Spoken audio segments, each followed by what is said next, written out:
جو کہ شریعت کا موضوع ہے، جو کتاب و سنت کا موضوع ہے، ان کا دائرہ 2 چیزیں نہیں ہیں، ان کا دائرہ 6 چیزیں ہیں۔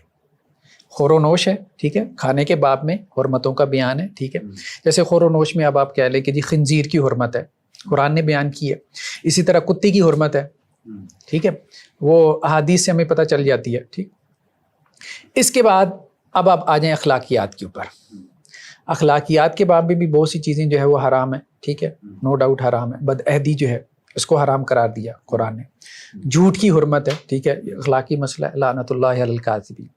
تیسری چیز جو اہم ہے وہ ہے معاملات، صحیح ہے، ٹھیک ہے، جیسے ہم فقہ کی کتابیں پڑھتے ہیں تو اس میں عبادات اور معاملات، یہ 2 بہت بڑی ڈومینز ہیں۔ اب معاملات کو سارے جو سوشل کانٹیکس ہیں، مثال کے طور پہ آپ نے اس کو ایڈریس ہی نہیں کیا، اس کو آپ نے اخلاقی معاملہ بنا دیا اور اس کی اہمیت اور جو سگنیفیکنس تھی اس کو آپ نے گھٹا دیا۔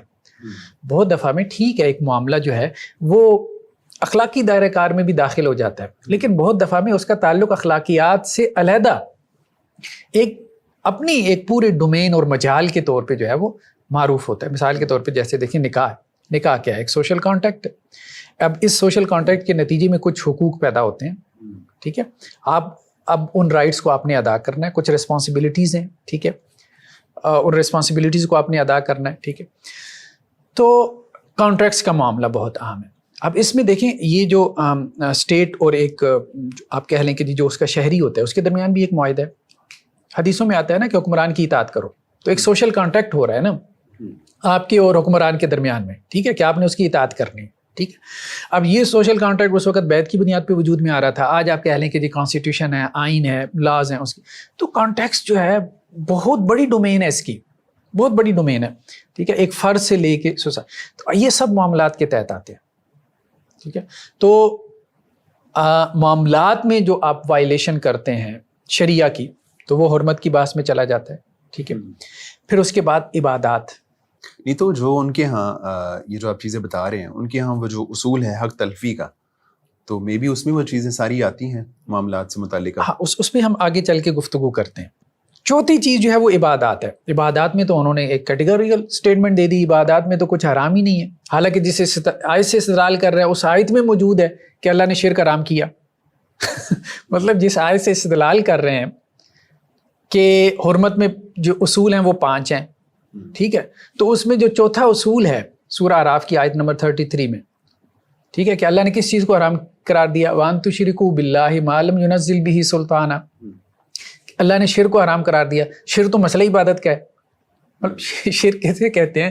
شرک تو بیسیکلی ہے توحید الوہیت کا مسئلہ ہے، ٹھیک ہے، کہ اللہ کے ساتھ اس کی عبادت میں کسی اور کو شریک ٹھہرا لینا۔ تو گاندھی صاحب جب یہ بات کہتے ہیں کہ اس کا تعلق اس کے ساتھ عبادات کے ساتھ نہیں ہے حلت و حرمت کا، تو اس سے کیا مطلب ہوتا ہے؟ یعنی عبادات میں سب چیزیں جائز ہیں پھر ان کے ہاں؟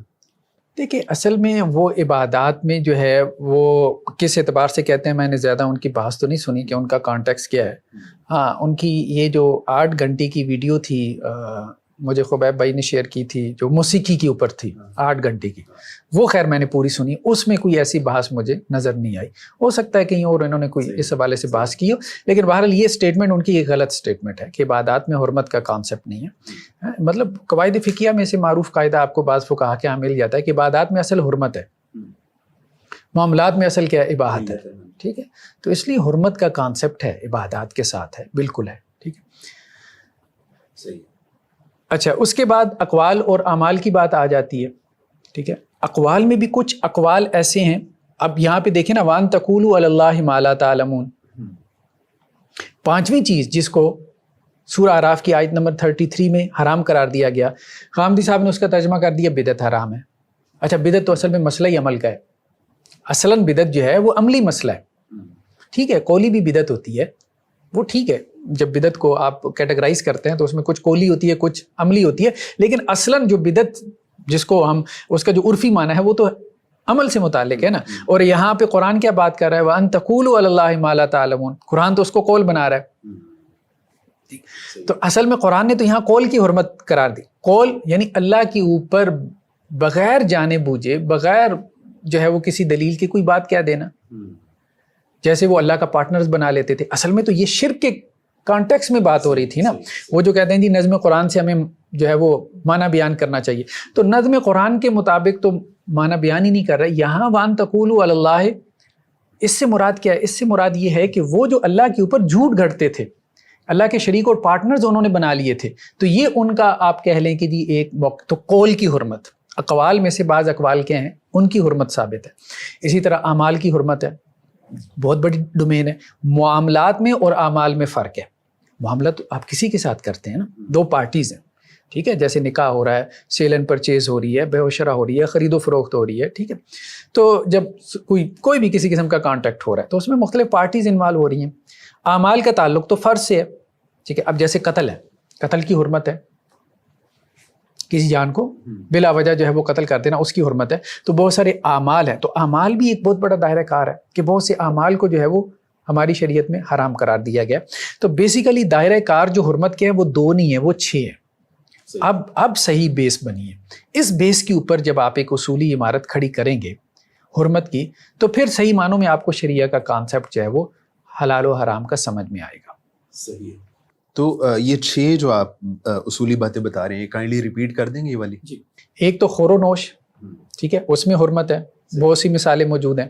اخلاقیات میں. تیسرا معاملات میں، جن کو ہم کہہ رہے ہیں کانٹیکس، عام طور پہ فقہ کی کتابوں میں اس کو کانٹیکس کے ضمن میں لے کے آیا جاتا ہے، ٹھیک ہے، سوشل کانٹیکس آپ کہہ لیں. چوتھا عبادات، اور 5واں اقوال، اور چھٹا اعمال. اعمال ہم نے کہا کہ معاملات سے علیحدہ ہے، کہ معاملات بیسیکلی ٹرانزیکشن ہے 2 یا 2 سے زیادہ افراد کے درمیان میں ایک معاملہ ہے، اور اعمال ایک فرد واحد کا جو عمل ہے.